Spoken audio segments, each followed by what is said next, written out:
Good morning, and welcome back to Daily Dhamma, a letter to our children.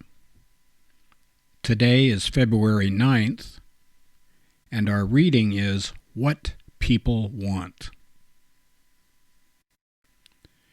The reason so many people misunderstand so many issues is not that these issues are so complex, but that people do not want a factual or analytical explanation that leaves them emotionally unsatisfied. They want villains to hate and heroes to cheer, and they don't want explanations that fail to give them that.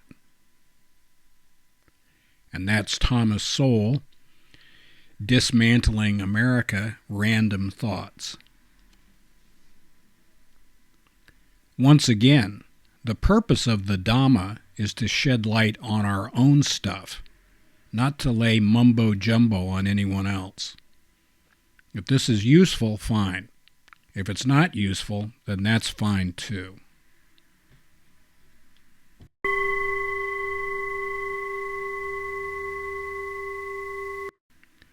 This is just one more reason, not that we need one, to love Thomas Sowell. He has also said in other places, "Don't confuse me with the facts, my feelings are made up."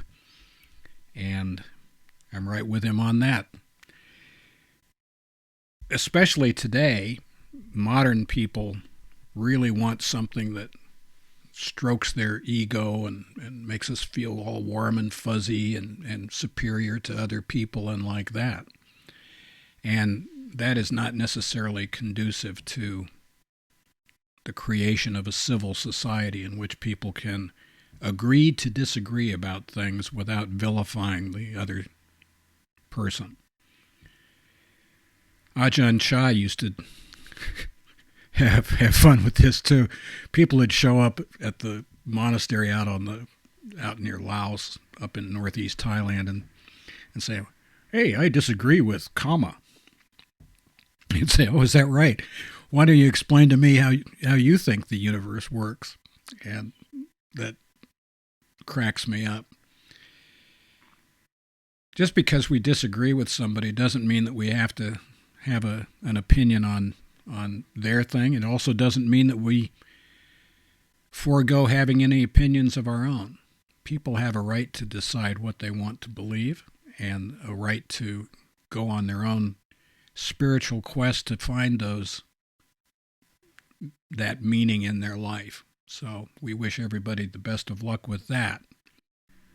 Eric Hoffer may have had that in mind when he decided, after his career as a longshoreman for 21 years, followed by his years as a University of California at Berkeley professor, to forego a public career. He said that anybody can ride a train, but it takes a wise man to know when to get off.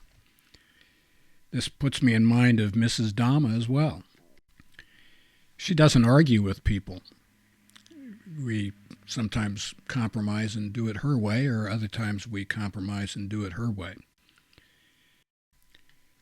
It's also worth noting that just because somebody disagrees with the Buddha, or with Ajahn Chah, or with Thomas Sowell, or with Mrs. Dhamma, doesn't mean that they are racist. They're probably spiritually and intellectually impoverished, but certainly wouldn't want to accuse anybody of racism for that stuff. Thomas Sowell confounded many people. He said, among other things, "Racism is not dead, but it is on life support, kept alive by politicians, race hustlers, and people who get a sense of superiority by denouncing others as racists." At another time, he said, "The word racism is like ketchup. It can be put on practically anything, and demanding evidence makes you a racist." Down with him. What a guy, huh? Happy trails to you until we meet again.